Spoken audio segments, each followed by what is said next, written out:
2025년 초 캄보디아, 특히 수도 프놈펜과 시아누크빌 같은 대도시에서는 외국 범죄 조직이 운영하는 불법 온라인 사기 소굴이 기승을 부렸습니다. 이들은 고수익 단기 일자리를 미끼로 중국, 태국, 베트남 등지에서 온 수많은 젊은이들을 유인했습니다. 하지만 꿈을 안고 캄보디아에 도착한 이들은 감옥 같은 수용소에 갇혀 온라인 사기 범죄에 강제로 동원되는 잔혹한 현실과 마주해야 했습니다. 저항하거나 탈출을 시도하는 이들에게는 무자비한 폭력과 고문이 가해졌고, 많은 이들이 목숨을 잃거나 고향으로 돌아갈 기회조차 박탈당했습니다. 이러한 혼란 속에서 2025년 5월 1일 늦은 오후 프놈펜 외곽의 한적한 지역에서 끔찍한 사건이 발생했습니다. 한 어머니의 절박한 실종 신고가 경찰에 접수되었습니다. 그녀는 딸로부터 위험에 처해 있으니 경찰에 신고해달라는 의문의 전화를 받은 직후 연락이 끊겼다고 진술했습니다. 수색에 나선 경찰은 새로 평탄화된 공터에서 급하게 파헤쳐진 땅을 발견했고, 그 아래에서 신원을 알아보기 힘들 정도로 심하게 훼손된 젊은 여성의 시신을 발견했습니다. 시신에는 신분증이나 소지품이 전혀 없어 신원 확인에 난항을 겪었지만 실종 신고를 했던 어머니 팀 소피가 현장으로 달려왔습니다. 그녀는 딸의 팔에 있던 작은 흉터와 던디를 보고 시신이 자신의 딸 18세의 캄보디아계 중국인 소녀 리신슈임을 확인하며 오열했습니다. 법의학 감정 결과도 모녀의 비극적인 재회를 뒷받침했습니다. 수사는 리신슈의 마지막 행적을 추적하는 데 집중되었습니다. 리신슈는 가난한 홀어머니를 돕기 위해 일찍부터 중국어를 배워 번역가로 일하던 효심 깊은 소녀였습니다. 그녀는 2024년 중국인 남성 천퉁을 만나 연인관계로 발전했고, 그의 권유로 프놈펜으로 이주하여 그와 다른 중국인들이 운영하는 회사에서 번역가로 일하게 되었습니다.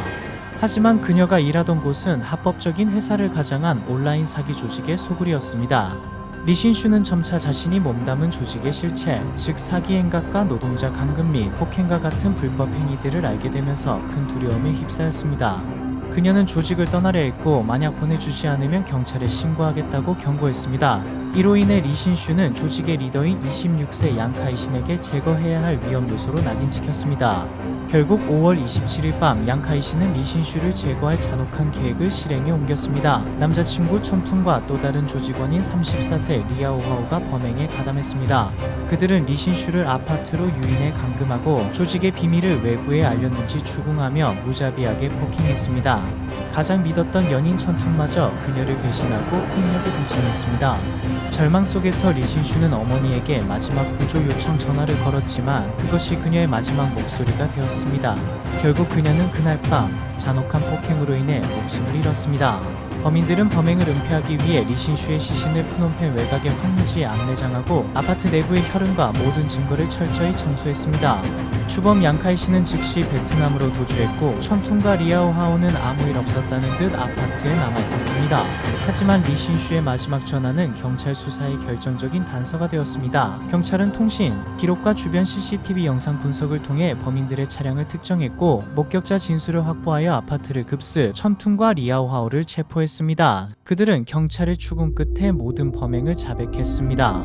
한편 베트남으로 도주했던 주범 양카이씨는 캄보디아와 베트남 경찰의 신속한 국제공조 수사로 단 이틀 만에 국경 지역에서 체포되어 캄보디아로 압송되었습니다. 결국 그 역시 모든 혐의를 인정했습니다.